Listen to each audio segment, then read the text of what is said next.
텍스토머 정품을 꼭 확인하세요. 우리 집 방충망 바꿨어요. 미세벌레 덤벼봐. 먼지 모두 덤벼봐. 촘촘해서 촘촘만. 방충망은 촘촘만. 예쁘고 통풍까지 좋아요. 방충망은 촘촘만. 주식회사 텍스토머. 텍스토머의 이동식 촘촘망 더블랙이 새로 나왔대요. 미세벌레 덤벼봐. 먼지 모두 덤벼봐. 촘촘해서 촘촘만. 이동식 촘촘망 더 블랙. 떼었다 붙였다 청소도 간편. 이사 갈 때 떼어갈 수도 있으니까. 방충망은 촘촘만. 주식회사 텍스토머. 건강에 뭘 좀 아는 사람이라면 자, 따라해보세요. 하나 둘 셋 넷. 건강해져라 건강해져라 건강해져라 건강해져라. 가족 건강에도 부모님 선물도. 건강종합몰 정관장몰. 김진애 박사님, 여자의 독서 책 읽었어요. 어떠셨어요? 한마디로 여자의 피를 끓게 하는 책? 읽으면서 뭔가 울컥하더라고요. 저도 그런 심정으로 책을 썼습니다. 저는 여자들이 좀 지레 겁을 먹지 않고 살았으면 좋겠어요. 완벽하게 홀로 서기를 바랍니다. 더 멋지게 실수하고 더 근사하게 자라면 좋겠어요. 책을 읽으면 그게 되죠? 여자의 자존감을 깨우는 책 읽기. 여자의 독서. 다산북스.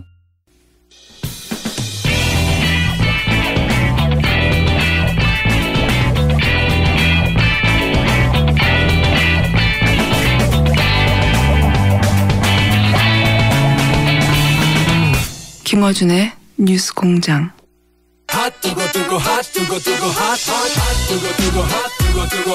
쉬지 않고 뛰는 내 심장이 불타오르는 나의 젊음이. 저희 방송에서 나라 걱정을 하다가 어느 날 당대표가 되어버리신 이혜훈 대표에 의해서 현재 당사일 2위입니다. 네, 당사일 2위. 뉴스공장의 고정 멤버가 되었습니다. 지난번 테스트를 거쳐서 경쟁자가 있었는데 다른 요인으로 탈락을 하셨고 핫해. 네, 코드 제목이 핫해입니다. 핫해. 네, 핫해. 너무 핫해입니다 요즘. 핫해. 너무 핫하다는 거죠. 핫해. 예. 바른정당의 하태경 최고위원 나오셨습니다. 안녕하십니까? 예, 반갑습니다. 하태경입니다. 의원님만 나오시면 저희가 기본 욕이 한 100개 이상씩 쏟아지거든요. 예, 욕 들으러 나옵니다. 욕 들으면서 하고 싶은 이야기 하러 나옵니다. 오늘도 기대해 주십시오. 자, 저희가 이 욕 문자가 많이 안 나오면은 이 코너를 없애버릴 생각입니다. 칭찬 문자가. 네.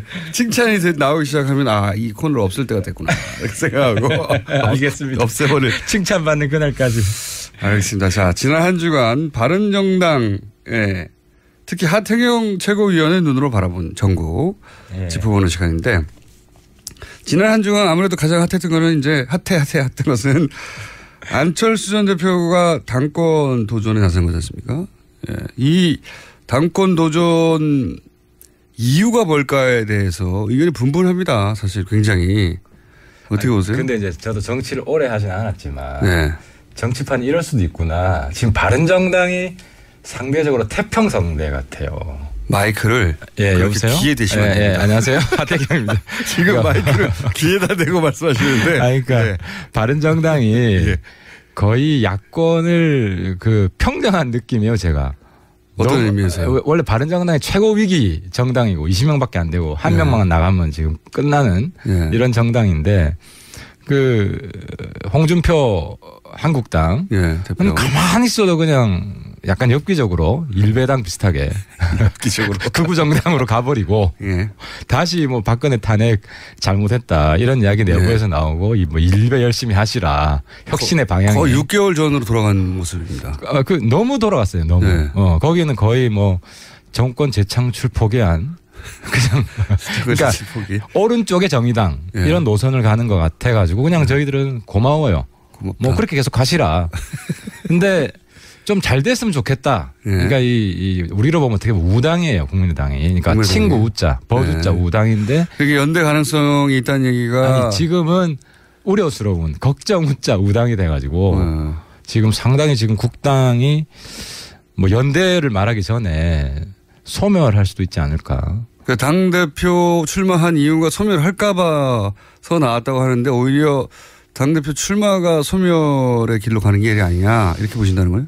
그 안철수 대표 입장에서는 피해의식이 큰 것 같아요. 그러니까 자기가 안 나오면 네. 이게 민주당 투항파한테 그 팩트는 모르겠어요. 네. 예를 들어 천정배, 정동영 두 분이 이제 대표적으로 나오셨는데 그 두 분 중에 누군가가 되더라도 네. 민주당으로 흡수 통합될 것이다. 나중에 지방선거 예. 전후로 해서. 그렇죠. 이런 우려가 상당히 강한 것 같아요. 근데 여기에 맞설 만한 사람이 없다. 아무도 없다. 그러니까 이제 본인도 알아요. 독배를 마신다.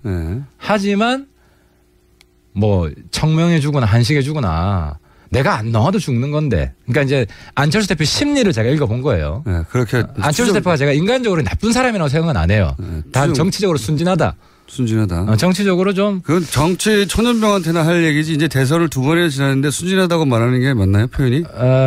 아직은 조금 그런 것 같아요. 제 말은 그걸 순진하다고 말할 수 있고 어리숙하다고 말할 수도 있고 모자라고 말할 수도 있고 똑같은 현상을 두고 정치 신인이면 순진하다고 할 수 있는데 이제는 그렇게 말하기에는 대선 후보를 공당에서 쪘는데요. 이게 좀 안철수 대표가 좀 애매한데요. 네. 그러니까 이제 정동영, 천정배 두 분 보면 약간 올드 보이고 네. 노회할 것 같고 이 뭐 좋은 측면과 나쁜 측면이 뭐 다 존재하잖아요. 근데 안철수 대표는 올드해 보이진 않아요. 아직까지 느낌이. 근데 단 좀 정치적으로 좀 막 가는 경향이 있는 거 아니냐. 막 가는 경향이. 그러니까 이게 그 일종의 좀 경선이 아니라 제가 볼 땐 내전이거든요. 예.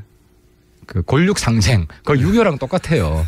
결국 분단으로 갔듯이 분당으로 갈 수순으로 보인다. 어쩌면 분당을 하려고 하는 거 아닐까요? 이 기회에 물론 이것도 뭐 순전히 추정이고 그렇긴 한데 이 기회에 호남계들과 결별하려고 일부러 그러는 거냐라고 할 정도로 격렬하잖아요 지금. 그런 것 같아요. 그러니까 결별 수순을 밟고 있는 거고. 근데 결별의 방식이 거기 비례의원이 많잖아요. 네. 비례의원을 누가 획득하느냐.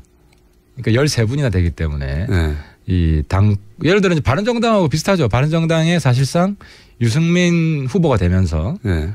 유승민 주도의 당이 되니까 사실상 김무성 대표랑 함께하던 13분이 홍준표 밑으로 갔잖아요. 예. 이제 그거랑 비슷하게 만약에 안철수 당대표가 되면 여기 같이 못하겠다고 하는 분들이 떠날 가능성도 있고 아니면 뭐 그 반대 가능성. 반대 가능성이라는 반한 계통의 누군가가 당대표가 되면 안철수 계통에 있는 사람들이 뭐 다시 뭐 소위 요즘 뭐 극중주의 네. 뭐 이런 깃발을 들고 국정주의 저기 좌파랑 같이 못하겠다. 네. 뭐 그럴 가능성도 있어 보이는 거죠. 그러니까 당을 추스린다고 하는 것의 의미가 본인이 당을 확실히 장악하고 그리고 호남계가 장악해서 혹시 자신의 입지가 줄어들까 봐 출마해서 그쪽 완전히 제압하거나 혹은 뭐 분당하더라도 할 수 없다. 이 정도 결심으로 나왔을 것이다. 그렇다고 봅니다. 저 완전히 이번 판에 어쨌든 민주당으로 흡수되는 건 맞겠다. 이런 나름대로의 왜냐하면은 자기가 만든 당이잖아요. 그러니까 예를 들어 자기가 만든 회사가 있었잖아요. 그 회사에서 자기 지분이 다 그러니까 회사는 주식 지분이라도 있는데 이건 그런 것도 없잖아요. 그러니까 자기는 완전히 팽되고 자기가 만든 당은 사라지고 뭐 이렇게 되면은 사실상 자기는 정치계에서 퇴출된다. 그러니까 은퇴가 아니라 퇴출하는 건 될 수도 있다라는 위기의식 때문에 나온 것 같아요. 그런데 이게 해법입니까 그럼? 베스트 해법은 아니에요. 제가 만약에 뭐 이렇게 조언을 할 수 있다면 지금 공멸이거든요. 조언을 할 수 없죠. 안철수 대표가 제가 하는 이야기 비슷한 워딩을 해요. 제가 깜짝 놀랐어요. 그러니까 의원님이 먼저 한 이야기인데 나중에 따라하더라. 똑같은 워딩을 해요. 네, 우연이겠죠. 저도 우연이라고 보는데 어떤 워딩을 따라했냐면은 제가 이런 이야기했어요. 뭐 자꾸 연대 이야기를 하니까 저기는 생존이 급한데 어떻게 연애 생각을 하겠느냐. 그 단어를 똑같이 이야기를 했어요. 제가 쓴 단어를. 시차가 얼마나 됩니까? 하루 뒤에. 어제. 기사를 보고 했을 가능성이 있네요. 뭐 그럴 수 있지. 참모가 뭐 이 표현 괜찮다 싶어가지고. 근데 아무튼 제가 한 말씀 조언을 해드리면 이 공멸을 막는 방법은 손학규 추대다. 모두가 잊고 있던. 그렇죠. 모두가 잊고 있던. 왜냐하면 손학규 대표가 사실 국당에 나름대로 기여한 바가 커요. 재미없는 경선을 어느 정도 흥미를 불어넣어 주었고. 그죠? 그랬나요? 예. 그 정도 했잖아요. 그리고 마지막 정치 인생을 국당에 쏟아부었거든요. 그래서 지금 타이밍에 근데 모르겠어요. 정동영, 천정배 후보 쪽에서 자기한테도 불리하다. 안철수 대표가 당권을 잡으면 차라리 손학규 대표 체제가 자기들이 후위를 도모하는 데 유리하다. 그리고 안철수 당대표도 너무 욕을 들어먹으니까 손학규 대표가 잠시 좀 맡아주시라. 의원님 점점 얼굴이 다가오면서 마이크가 귀로 가고 있습니다. 사실. 왜 이렇게 저하고 얼굴 가까이 하시려고 하는 건지. 아니 근데 그러고 보니 손학규 대표가 어디 가시는지 모르겠네요. 이때쯤이면 한마디쯤 하실 법도 한데. 손학규 대표도 점점 내분이 깊어지는 상황이 그렇게 싫지만은 않을 거예요. 본인의 존재감이 다시 지금 부상할 수 있는. 그렇지만 아무도 얘기 안 하고 있지 않습니까? 의원님을 제외하고는. 아마 내일부터 또 본인이 한번 했기 때문에 국당 분들이 호응해 주지 않을까. 그러면 동교동계는 뭐 출당 얘기까지 나왔었는데 물론 뭐 감정적인 표현이겠지만 그 정도 말까지 했는데 가만히 있기도 그렇잖아요. 동교동계가. 뭐 그분들은 원래 정치 굉장히 오래 하신 분들이잖아요. 그래서 언제든 뭐 휴전할 수도 있고 타협할 수도 있고 원래는 그분들 탈당 이야기했잖아요. 근데 탈당 딱 보니까 몇 명 안 하겠거든. 그러니까 거기서 또 꼬인 거예요. 그러니까 정치는 첫 마디가 굉장히 중요한데 첫 마디 탈당해놓고 그다음에 출당으로 바꿔버리니까 진정성도 떨어지고 이 당장 싸움 의지가 별로 없다. 이 가능성 어떻게 보십니까? 이것도 뭐 설입니다. 워낙 설들이 많고 그 안철수 대표가 대략 한 3년 후에 할 법한 행보를 지금 하는 거거든요. 말하자면. 네, 그렇죠. 네, 뭐 총선 직전에 이래놓으면 누구도 안철수 대표가 왜 나와 이러지는 않을 거예요. 근데 지금 3년 후가 아니라 대선 끝나고 3개월 만에 이런 일을 하니까 모두 다 이제 해설들을 내놓고 있죠. 각자 사설 해설들을 내놓고 있는데 그 김무성 대표 측과 나중에 나중이라는 게 뭔지 모르지만 연대하기 위해서 그러기 위해서 자기가 당권을 쥐고 있어야 된다. 뭐 이런 설들도 있어요. 그 들어보셨습니까? 그러니까 이제 설이 아니라 내가 깜짝 놀란 게 이제 저도 안철수 대표 극중주의가 뭐냐 궁금했는데 그 말을 하더라고요. 안보에서는 보수, 경제에서는 진보.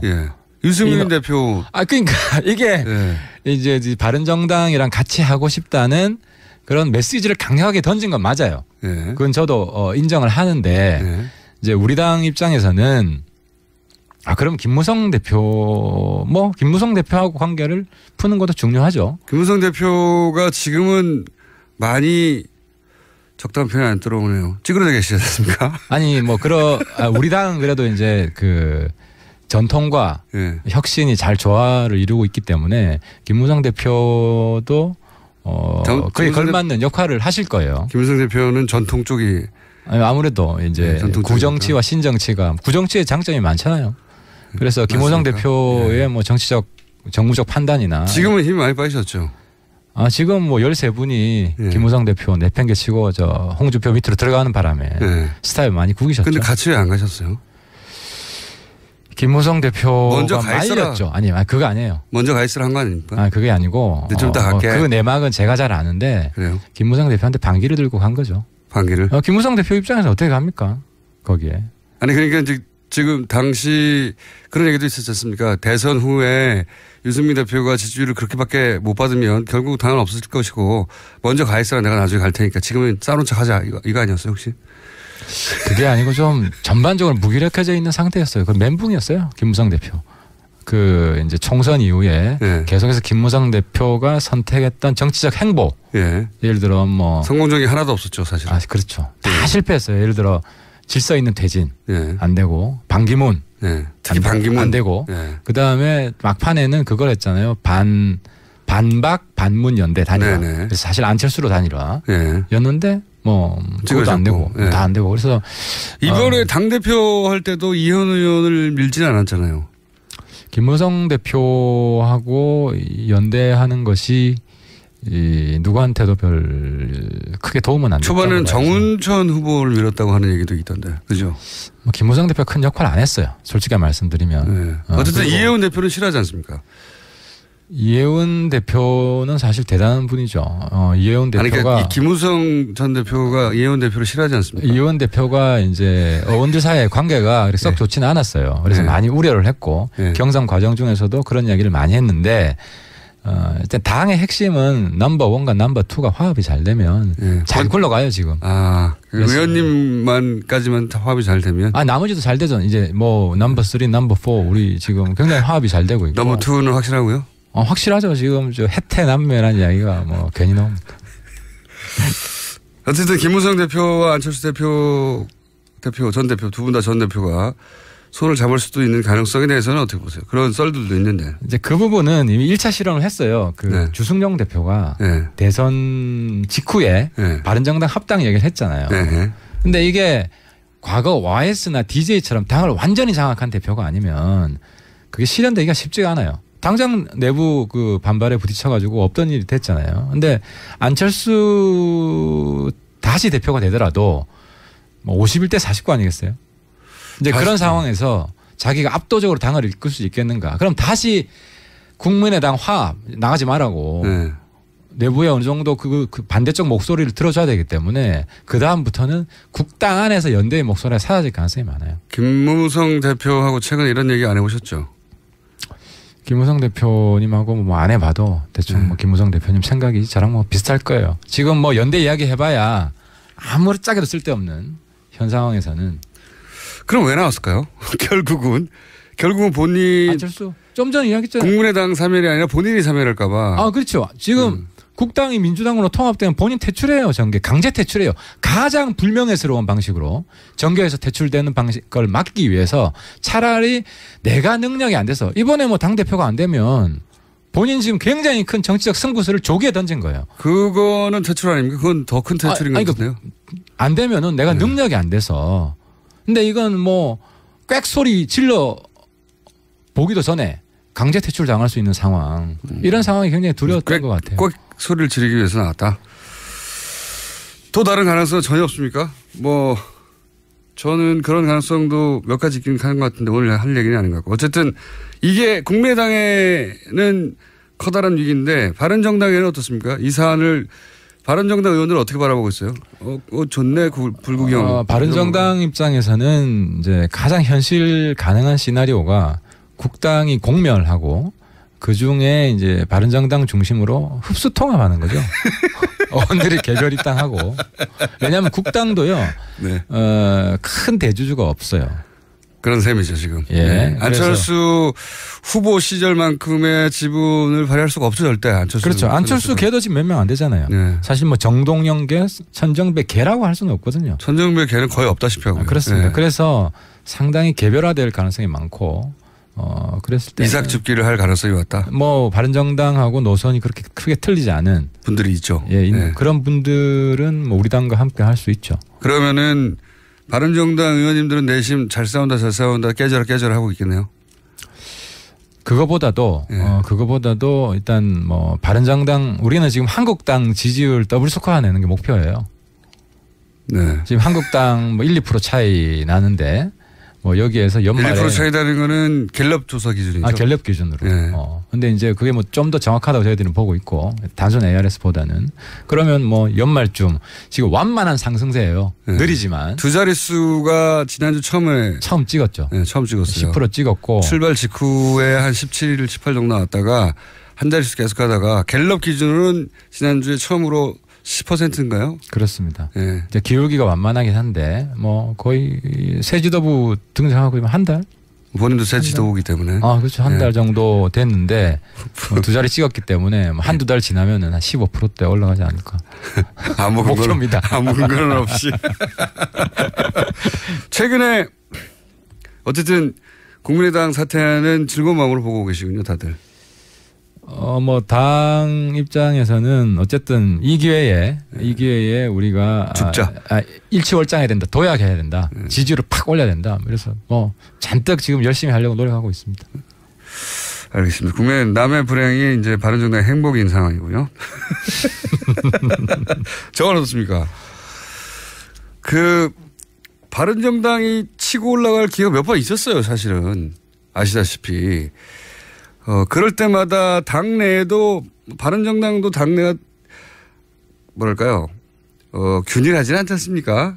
정치적 색깔이나 지향이나, 거기 보면 전혀 정반대의 목소리도 사실은 원내대표하고 당대표하고도 예를 들어서 댓글 사건만 가지고도 이혜원 대표는 이건 큰 문제라고 지적을 한다면 원내대표는 이게 이제 정치 공작 아니냐, 지금. 정치 보복성, 정치 음모가 있다, 혹은 뭐 의도가 있다, 이런 식으로. 그 댓글 수사에 대해서,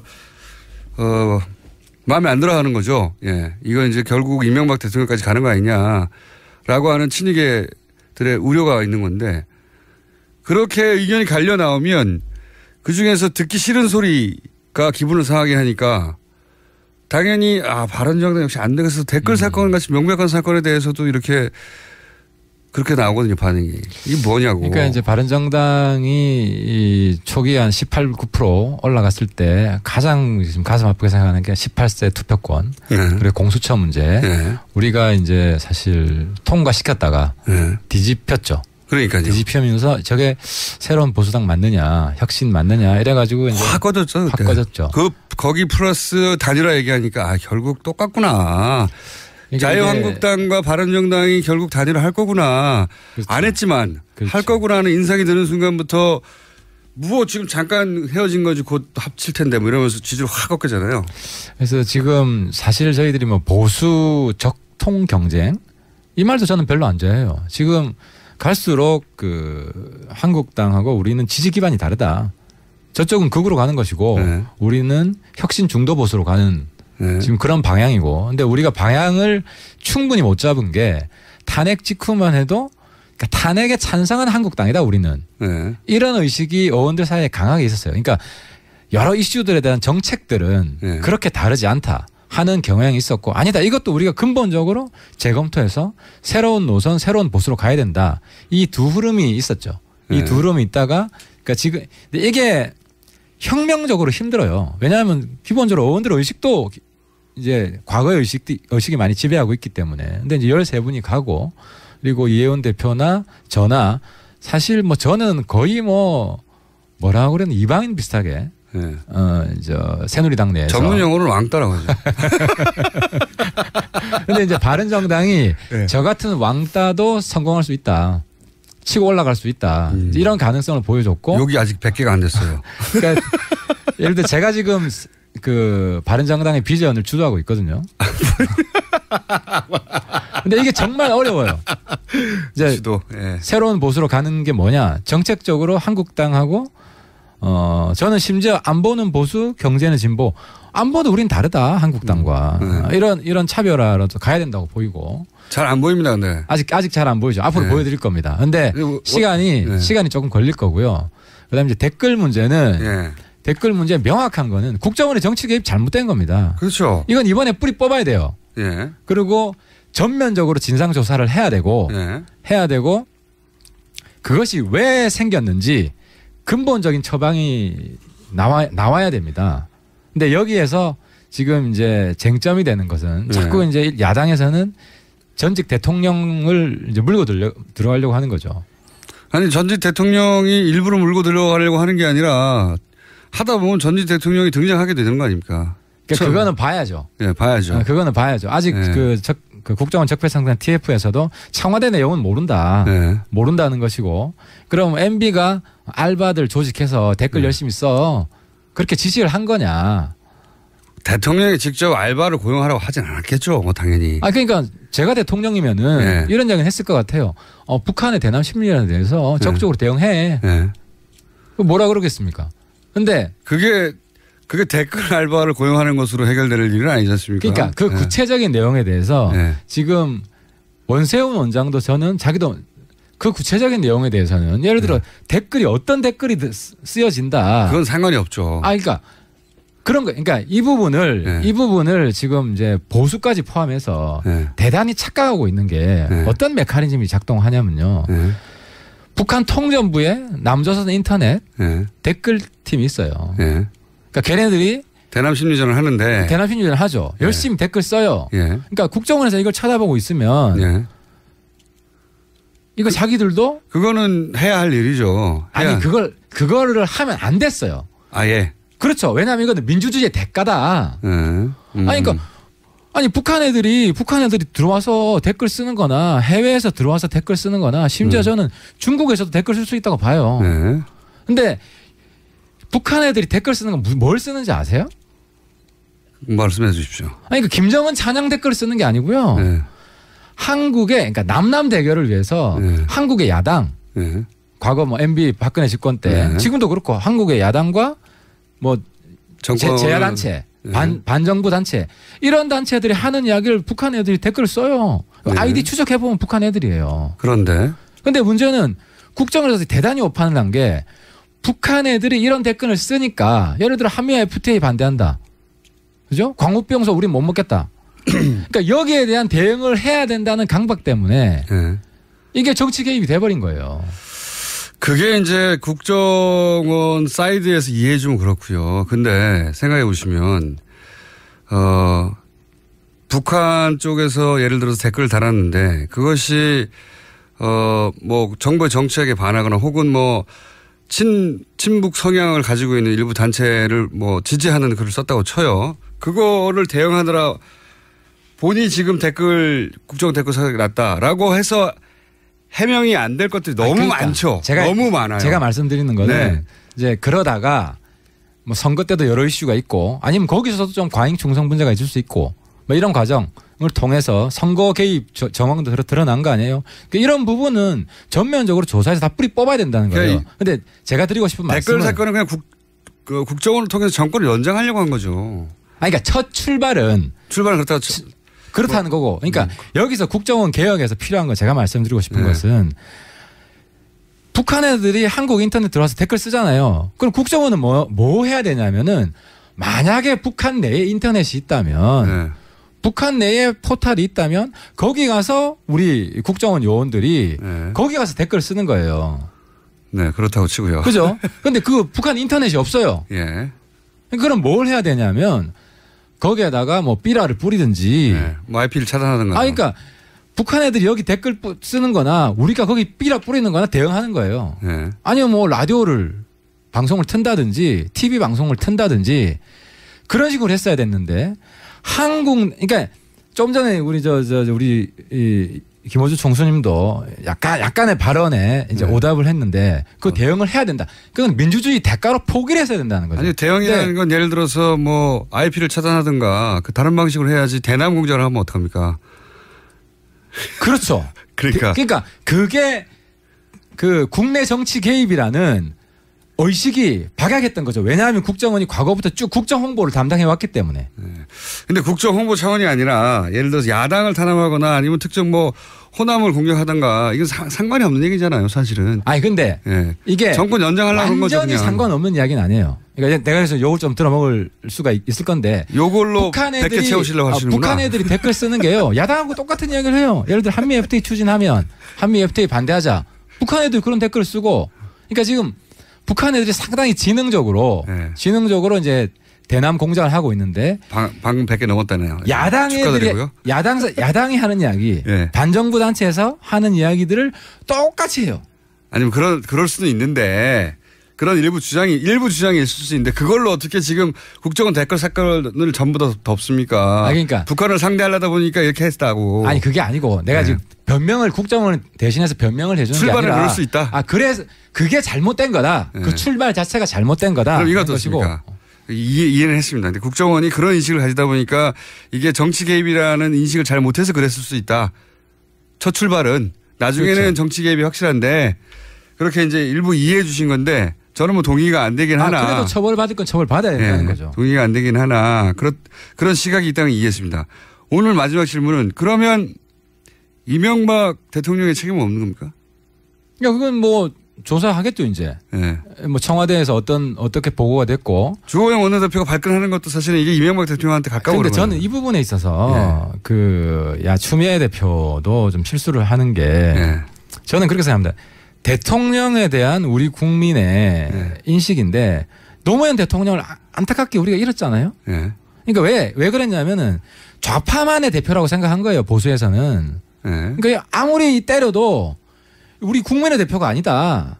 그러니까 똑같은 인식이 MB한테도 있는 거예요. 저 사람은 일부 우파만의 대표지 국민의 대표가 아니었다. 무슨 이야기냐. 대통령에 대한 공격은 전직 대통령에 대한 대통령일지라도 공격은 어떤 구체적인 근거가 있을 때 하는 그런 우리 국가의 대표, 우리 국민의 대표를 지냈던 사람에 대한 적어도 민주정부 이후에는 그 정도 인식을 갖출 필요가 있다. 그러니까 좌파 진영의 대표의 불행한 죽음을 봤다고 해서 거기에 대한 보복 심리가 있는 거예요, 실제로. 그 공격하는 사람들은 추미애 대표가 단적인 거잖아요. 매국노다. 물론 MB가 알바들 조직해서 댓글 공작하세요. 그런 거 했으면 저는 MB도 심판받아야 된다고 생각해요. 하지만 구체적으로 알바를 조직하라고 했을까요? 지금 나온 거는 단순 추측을 가지고 노무현 대통령에 대한 보복 심리가 많이 작용하고 있는 거 아니냐. 야당 측에서는 물론 문재인 정부는 그렇지 않다고 생각합니다. 이명박 대통령하고 연결하려고 하는 것은 복수심 때문이다. 한마디로.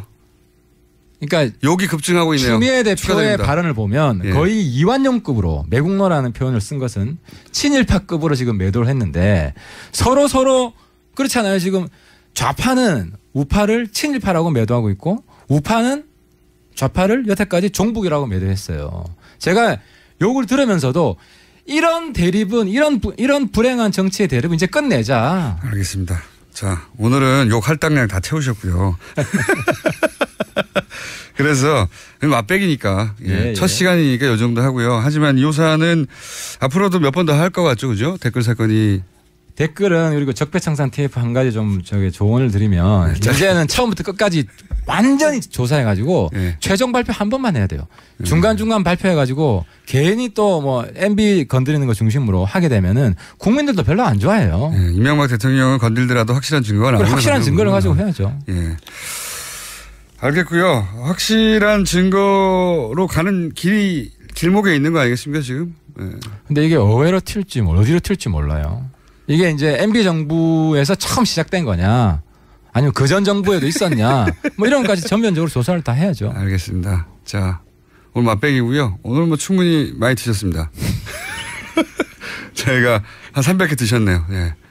오늘 식사량은 300개였습니다. 지금까지 바른정당의 하태경 최고위원이었습니다. 감사합니다. 고맙습니다. 또 떨어졌어. 너 또 입사 시험 봤어? 아니, 차량용 핸드폰 거치대 말이야. 여러 개 사봤는데 실패의 연속이야. 떨어지고 시야 가리고 운전석에서도 멀고 뭐 좋은 거 없을까? 싼 것만 찾으니까 그렇지. 제대로 된 거 하나 사서 편리하게 쓰는 게 더 낫지. 그런 게 있어? 그럼 있지. 1, 2, 3 할 때 2. 힘 세다 할 때 힘. 2 힘. 2 힘? 2배로 힘이 세다는 건가? 네이버 검색창에 2 힘을 검색해보세요. 오빠, 우리 어디 가는 거야? 정수 가지. 와, 우리 말 타러 가는 거야? 그렇게 좋아? 고민하지 말고 장수로 오세요. 온 가족이 즐기는 승마 체험과 국내 최대 규모의 말역사 체험관 등 장수에는 정말 볼 것, 누릴 것들이 넘쳐난답니다. 말의 심장 소리를 직접 느껴보는 장수에서의 하룬 여행. 장수는 항상 가까이 있습니다. 주말 여행은 장수로. 승마 체험 예약은 063-350-5486.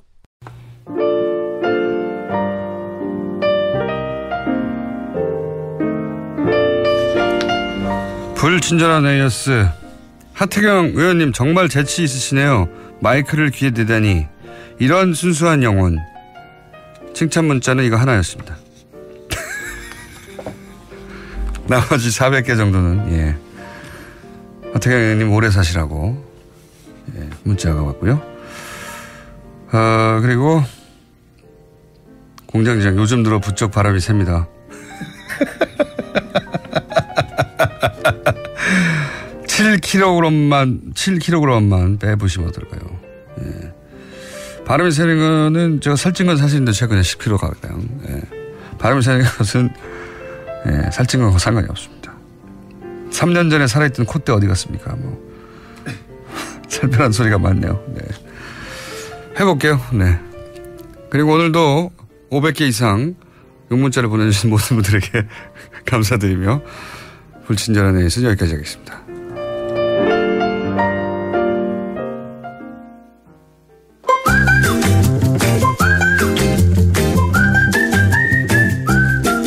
자, 칼플라니 사형제연구소 지난주 어땠습니까? 네, 좀 늘었습니다. 그러니까 이제 휴가에서 돌아오시는 것 같고, 예, 공장장 목소리를 이제 좀 듣는 것 같아요. 하루 이틀 이렇게 한두 주 빠지면 확 사라졌다가 한두 주 이상 연속을 해야지. 본인은 진행자가 막 빠지면서 다 한 번 빠지고 가지고 확 빠졌다가 다시 이제 10명 주당 10명으로 다시 돌아와야죠. 네네, 그래야 됩니다. 아직도 한 주당 30명밖에 안 됩니까 지금? 그렇죠. 갈 길이 멉니다. 자, 부동산 정책에 대해서 당연히 다뤄야 될 것 같아요. 가장 큰 최근에 나온 경제 관련 정책인데 일단 시장에서 뭐 당장의 반응은 세다라고 저희가 공인중개사협회 고문을 역임하신 교수님과 나눠봤더니 이제 공인중개사협회에 있으셨으니까 당연히 공인중개사들 얘기를 많이 들으셨겠죠. 예상보다 세다. 엎드려 있자. 네. 이런 분위기라고 해요. 예, 엎드려 있자가 답입니다. 예, 좀 있으면 풀릴 거다라고 예상하고 있는 거죠. 그러니까 뭐 사실 해방 이래 부동산 업자들이 진 적이 있습니까? 예, 그게 지금 문제가 되는 거죠. 왜냐하면 모든 대통령이 사실상 부동산 잡겠다고 했는데 결과적으로 잡지 못했으니까 그렇죠. 이번에도 마찬가지일 것이다. 조금만 기다리면 된다. 좀 세게 센데. 왜 그런 현상이 벌어지냐면 이 대통령들이 경제 성장률이 떨어지면 부동산 가지고 자산 가지고 이 경제 성장을 하려고 하는 유혹을 받거든요. 건설 경기를 진작해가지고. 제일 쉬우니까. 네.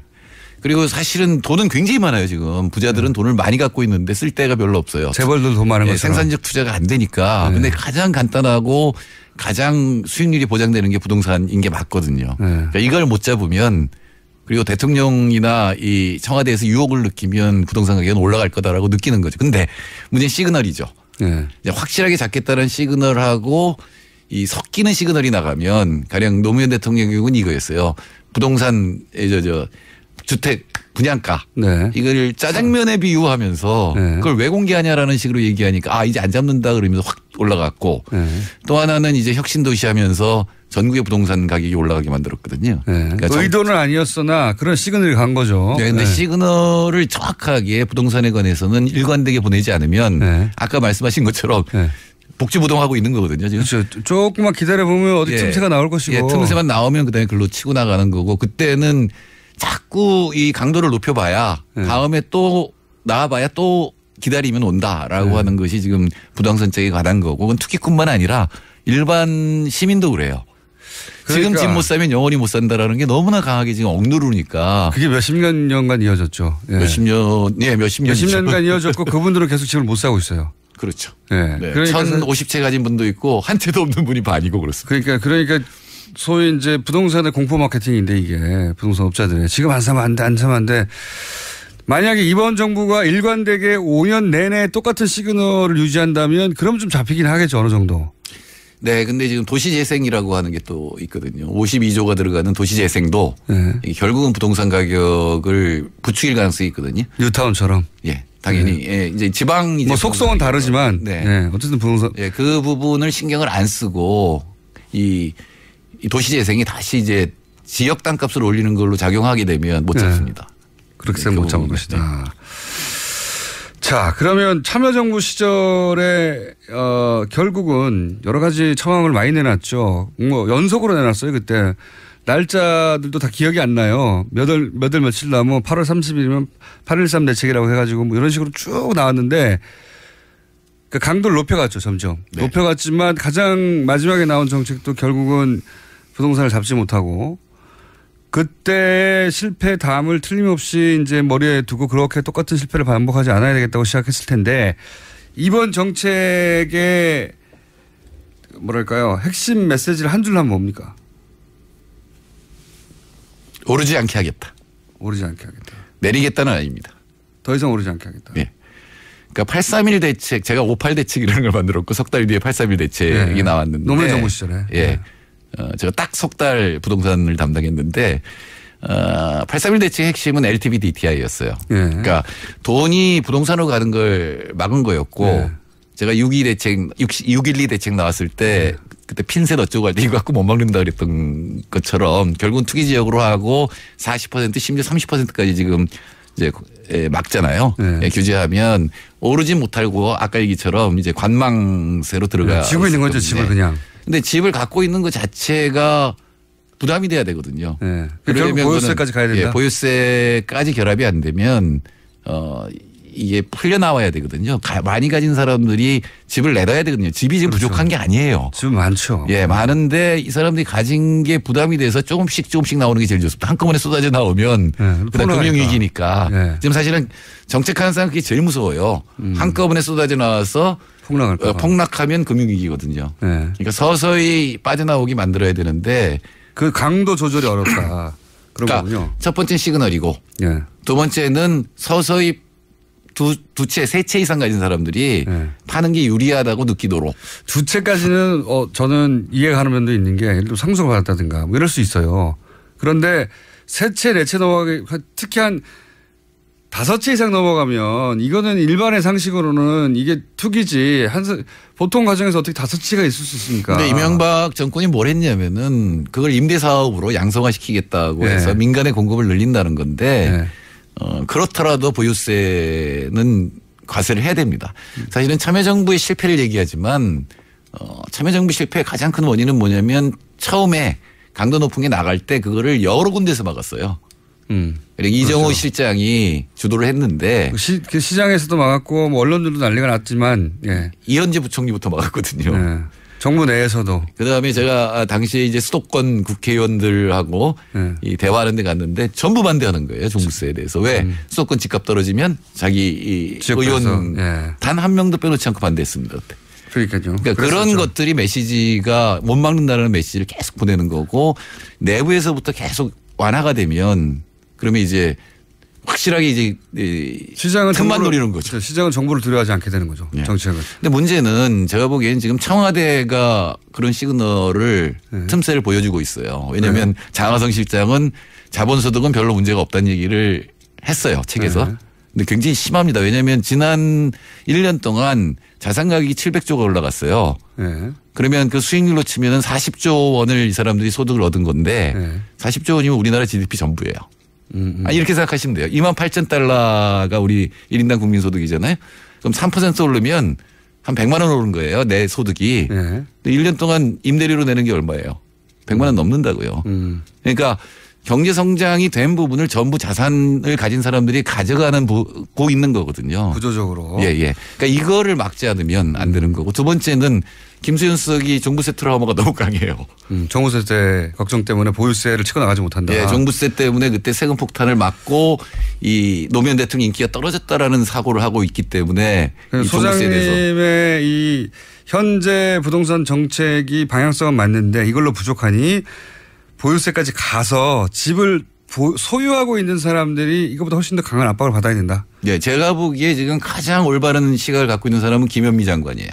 김현미 장관. 김현미 장관한테 맡겨라. 이게 오늘 메시지입니다. 본인이 집 없는 서름을 그리고 머리가 큰 당사자이기도 하고. 정확하게 장관이 메시지를 보낸 게 뭐가 있냐면 공급이 부족한 게 아니다. 그렇죠. 맞습니다. 보유세까지 원래 김현미 장관이 보유세까지 하고 싶었을 거예요. 그 다 허용하고 단번에 끝내야지 찔끔찔끔하면은 결국 당합니다. 그런데 2단계로 보유세가 기다리고 있다는 것도 하나의 압박이 되긴 될 것 같은데 김현미 장관의 말을 한마디로 압축하면 이겁니다. 살고 있는 집이 아니면 팔아라는 거거든요. 그런데 역대 대통령이 다 그랬기 때문에 별로 안 믿을 텐데 그리고 김현미 장관이 앞으로 조심해야 될 건 도시재생이 투기로 변하지 않도록 해야 된다는 거죠. 김현미 장관 말 들으랍니다. 여기까지 하겠습니다. 정태일 소장님이었습니다. 감사합니다. 네, 감사합니다. 내일 뵙겠습니다. 안녕.